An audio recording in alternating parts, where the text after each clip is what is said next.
This is probably the saddest thing I've ever put on my channel. I don't want to cry about it anymore. I'm really just ready to like try and move on. So Alex and I were expecting a baby, and we found out a couple weeks ago. Alex has been wanting a baby. Like, if you watch my channel, you've heard him talk about it. He's been wanting a baby literally since the minute we said I do. He's asked about us having a baby, and I wanted a year because I just started up my own real estate team and we were moving. I wanted a year with my husband, like before having kids. And I got off birth control in July and just kind of gave myself a few months to let my body like try and regulate back. We had been trying for a couple of months and we did get pregnant. Oh, this sucks. To be totally honest, I haven't talked to anyone about this. We're very lucky that so many friends and family have reached out and wanted to be there for us, but I don't want to talk to anyone. Like, I don't want to talk about it at all. I don't want to explain what happened to anyone. I just want to move on. I hope that my friends and family watch this so that way they can get the answers they want, but I don't want to have the conversation with them. Like, it's just too painful right now. So we found out we were pregnant in November. I literally cannot express how happy and excited we were. Like, it's all we wanted to talk about. Like, every 5 minutes, one of us was going to the other and just being like, I can't believe we're having a baby. And I've always been super afraid of infertility. My mom had a really hard time having me and my brother. And so that's always been very, like, top of mind to me of, like, what if I have a really hard time with this too? My mom had a hard time, like, getting pregnant. And so once I was pregnant, I, like, wasn't scared about it at all because I was like, I did the hard part. Like, I found out I can get pregnant. Like, I felt like I was good and just so freaking excited and just so ready. The idea of not drinking for 9 months didn't bug me. Like, I just wanted to be home and like nest and like take care of my body and like take care of this little baby. And like, we could not stop talking about it. We were so excited.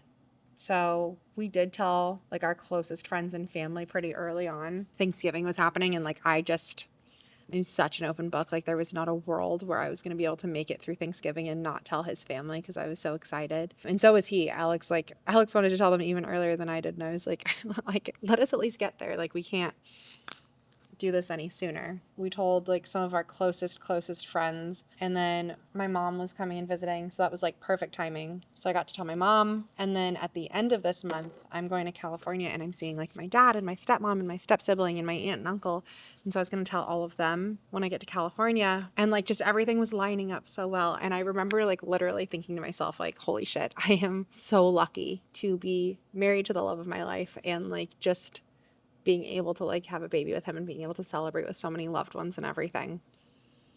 So everything was going super well. Like, I was taking all of that home tests. Like, everything looked like it was progressing super well. I felt totally fine. Like, I had some symptoms, but I felt good. And then last Saturday night, as I was getting ready to go to bed, I went to the bathroom and I had some spotting.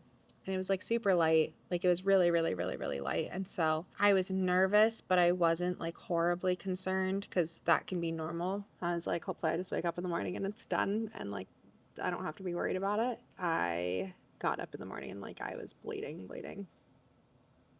And I just knew like immediately.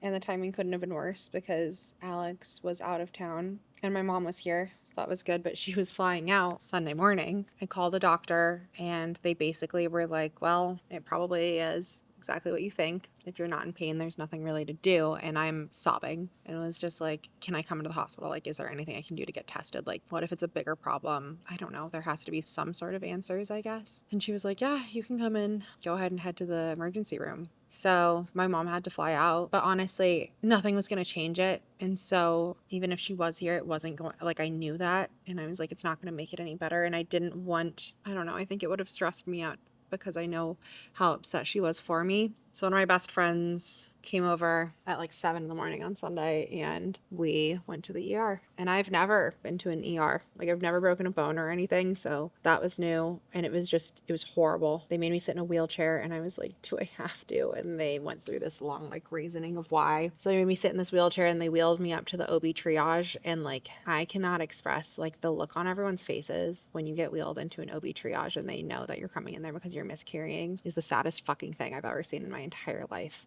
and they put me into a room by myself. The whole day was like something you'd see out of like a really, really, really freaking sad movie. They had me pee in a cup, did a pregnancy test and confirmed I was pregnant. And then they did a ultrasound, and that is probably like the most traumatizing thing of this entire thing, because I've never done an ultrasound before. I've never been pregnant before. And it's exactly what you see in the movies. Like, it's a dark room and there's a screen, and I've always just imagined being in there like with my husband and hearing a baby's heartbeat, but instead just having the ultrasound tech be completely silent.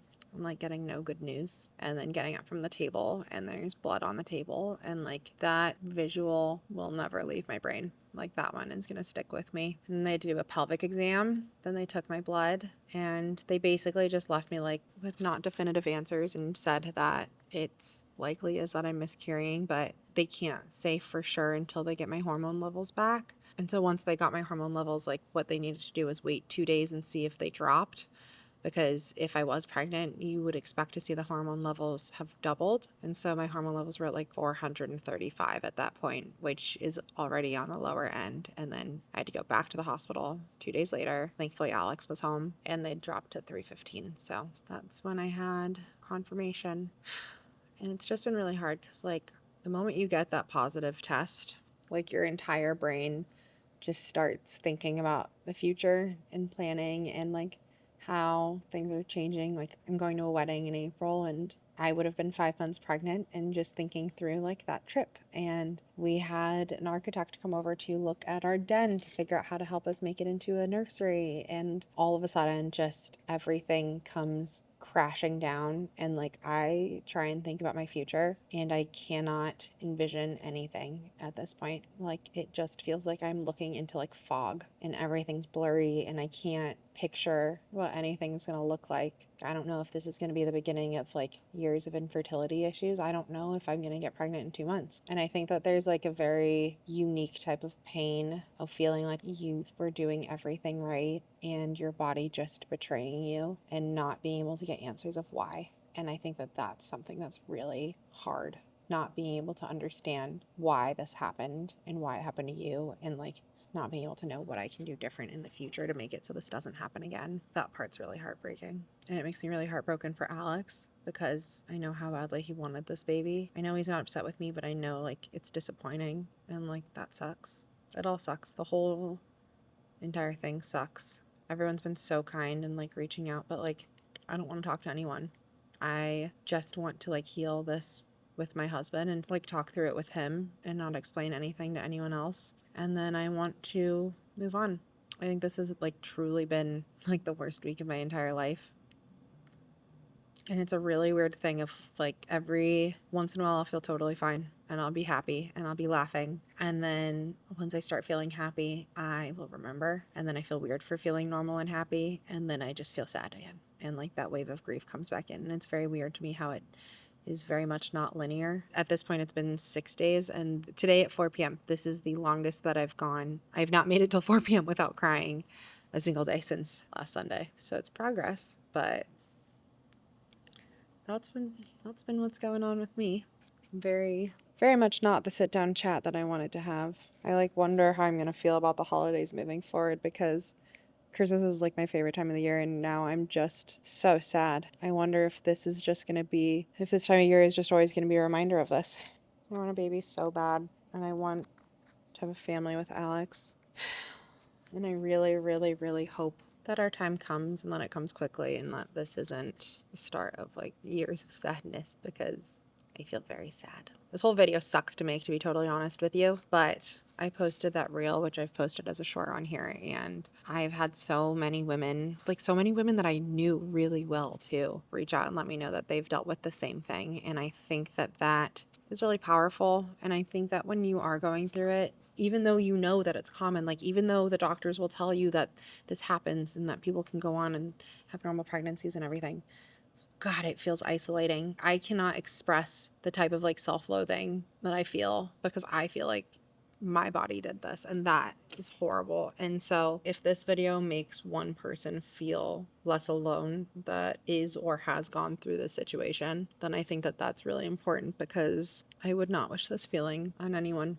Hopefully one day soon I have a nice happy update for you.